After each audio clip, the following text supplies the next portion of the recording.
दोस्तों good morning, नमस्कार, आदाब, सत श्री अकाल। ये है आपका अपना प्रिय डॉक्टर आदि कश्यप मुंबई से मानुस आपके लिए लेकर आया आपका मनपसंद प्रोग्राम पॉजिटिव करना। एपिसोड नंबर है 1954। बहुत अच्छी कहानी है जिसका शीर्षक है आखिरी मोड़ पर नई शुरुआत। दोस्तों कहानी सुनाने से पहले सिर्फ मैं इतना ही कहता हूं कि जिंदगी आपको तब तक नहीं छोड़ती जब तक आप खुद हार नहीं मानते, और हर आखिरी मोड़ पर एक नई शुरुआत आपका इंतजार करती है। आज हमें इंतजार है इस कहानी का। चर्चा करेंगे इस कहानी को सुनने के बाद कि आपको यह कहानी कैसी लगी। जाइएगा मत, मिलते एक छोटे से ब्रेक के बाद। आखिरी मोड़ पर नई शुरुआत, एपिसोड नंबर 1954। दोस्तों वाराणसी के एक छोटे से मोहल्ले में रहने वाले 62 वर्षीय गोविंद मिश्रा की जिंदगी का हर दिन एक नई जंग जैसा था। रेलवे विभाग से 35 साल की सेवा के बाद उन्होंने रिटायरमेंट तो ले लिया, लेकिन जमा पूंजी खत्म हो चुकी थी। पत्नी का देहांत हो चुका था और बेटा शहर छोड़कर चला गया था, और बेटी की शादी के कर्जे ने उनकी कमर तोड़ दी थी। हर सुबह गंगा किनारे बैठकर गोविंद जी सोचते, क्या यही जीवन का अंत है? क्या अब मेरे पास कुछ नहीं बचा? लेकिन भीतर कहीं ना कहीं एक आवाज उन्हें कहती थी कि उनकी जिंदगी की असली परीक्षा अभी बाकी है। एक दिन की बात है, दोपहर के वक्त प्लेटफॉर्म नंबर 3 पर बच्चों से भरी एक स्कूल बस खराब हो गई। बस ठीक रेलवे ट्रैक के पास फंस गई थी। इसी दौरान सिग्नल हरा हो गया और ट्रेन पूरी रफ्तार से आ रही थी। लोग घबराकर दूर भागने लगे। कोई भी मदद करने के लिए आगे नहीं आया। तभी भीड़ में से गोविंद मिश्रा की नजर बच्चों की मासूम आंखों पर पड़ी। उन्होंने एक पल भी देर नहीं की।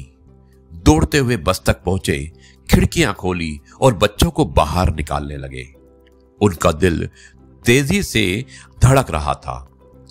ट्रेन की सीटी पास आती जा रही थी, लेकिन हिम्मत डगमगाई नहीं। आखिरी बच्चे को गोद में उठाकर प्लेटफॉर्म पर रखते ही ट्रेन बस को चीरती हुई निकल गई। स्टेशन पर सन्नाटा छा गया। चारों ओर से तालियों की गड़गड़ाहट गूंज उठी। उस पल गोविंद जी को महसूस हुआ कि उन्होंने अपनी जिंदगी की सबसे बड़ी जीत हासिल की है। अगले दिन अखबारों की सुर्खियां थी, सेवानिवृत्त रेलवे कर्मचारी ने बचाई 15 मासूमों की जान। स्थानीय प्रशासन ने उन्हें सम्मानित किया और स्कूल के बच्चों के माता पिता ने उन्हें अपना संरक्षक मान लिया। धीरे धीरे गोविंद मिश्रा उन बच्चों के लिए शिक्षक बन गए। उन्होंने अपने जीवन का मकसद खोज लिया था, और आज गोविंद जी कहते हैं, जिंदगी आपको तब तक नहीं छोड़ती जब तक आप खुद हार नहीं मानते। हर आखिरी मोड़ पर एक नई शुरुआत आपका इंतजार करती है। दोस्तों इस कहानी का संदेश यही है कि संघर्ष ही जीवन की असली परीक्षा है। हिम्मत सबसे बड़ी ताकत है, और हर कठिन मोड़ एक नई शुरुआत लेकर आता है। अगर आप अपने विश्वास को अड़िग रखें और कभी हार ना माने, तो जिंदगी हमेशा आपको एक दूसरा मौका देती है।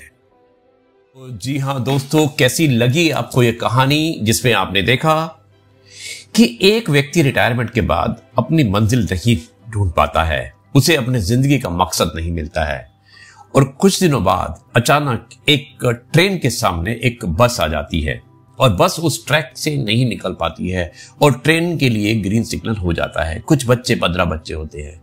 वो अचानक ही उन बच्चों की चीख पुकार सुनते हैं। उन बच्चों को खिड़की खोलकर सबको निकाल देते हैं, और जब वो निकाल देते हैं तो उसके बाद उन्हें एहसास होता है कि शायद जिंदगी का मकसद कुछ और ही होता है। तो हमें हमेशा जिंदगी में निराश नहीं होना चाहिए। जिंदगी बहुत हसीन है और हमेशा एक मकसद के लिए हमें जीना चाहिए। यही मैसेज था इस कहानी का। मुझे उम्मीद है कि आपको ये कहानी पसंद आई होगी। अब मैं समाप्त करता हूं इस कहानी को और आपसे कहता हूं, जय गुरु जी, शुक्राना गुरु जी।